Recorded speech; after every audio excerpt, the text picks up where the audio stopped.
नमस्कार साथियों। जब भगवान राम को वनवास हुआ तो उन्होंने 14 साल वन में बिताने थे।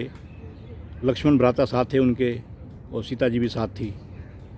तो जब वो चित्रकूट पहुँचे तो वहाँ पर जो मंदाकिनी नदी के किनारे पे उन्होंने थोड़ा विश्राम किया और सोचा कि ये जगह थोड़ी मुझे ठीक लग रही है। उनके मन को भा गई कि यहाँ पर ही मेरे को कुछ समय बिताना है। लक्ष्मण को उन्होंने बोला कि लक्ष्मण, ये जो जंगल है यहाँ के स्वामी होते हैं, संत महात्मा ऋषि, उनसे हमें परमिशन लेकर के यहाँ पे रहना है। लक्ष्मण थोड़े विपरीत स्वभाव के थे। कहते भ्राताश्री, यहाँ पर हमें रोक कौन सकता है? किसकी इतनी हिम्मत जो हमें रोक दे? वाह जी वाह, दशरथ पुत्र हैं हम।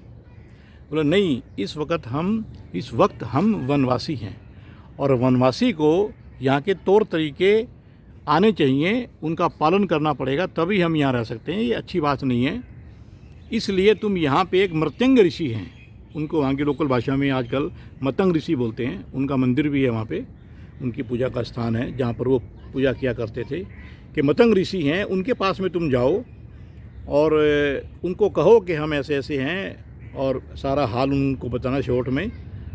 वो हमें परमिशन दे दें कि जी हमें आपकी आज्ञा चाहिए, हम यहाँ पे रहना चाहते हैं, कुछ दिन कुछ साल जो भी हमारा समय बीतेगा हम यहाँ पे रहना चाहते हैं। लक्ष्मण जी जो भ्राताश्री ने आज्ञा दी प्रभु राम ने, वो चल दिए। वहाँ जा कर के मतंग ऋषि जो है वो बैठे हुए थे।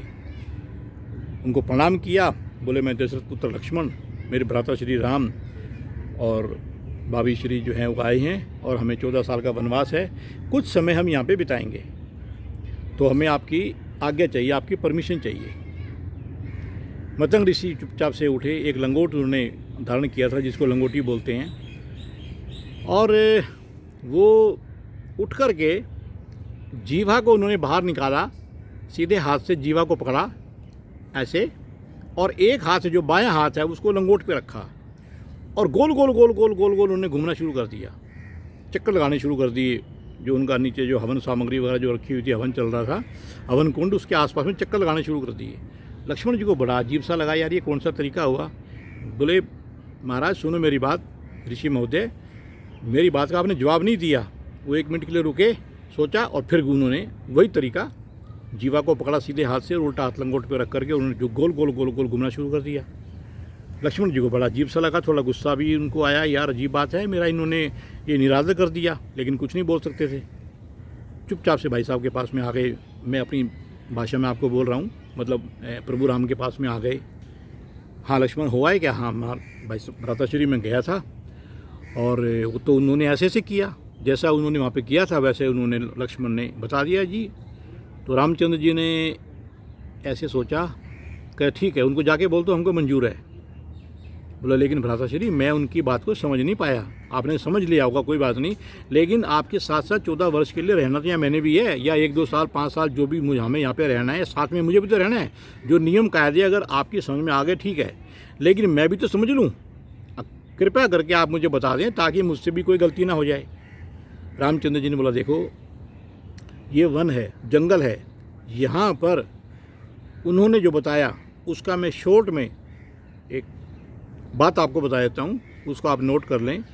और तुलसीदास जी ने मानस में ये लिखा कि रसना को जीते बिना कौन जितेंद्रिय होए, जो रसना को जीते सो जितेंद्रिय होए।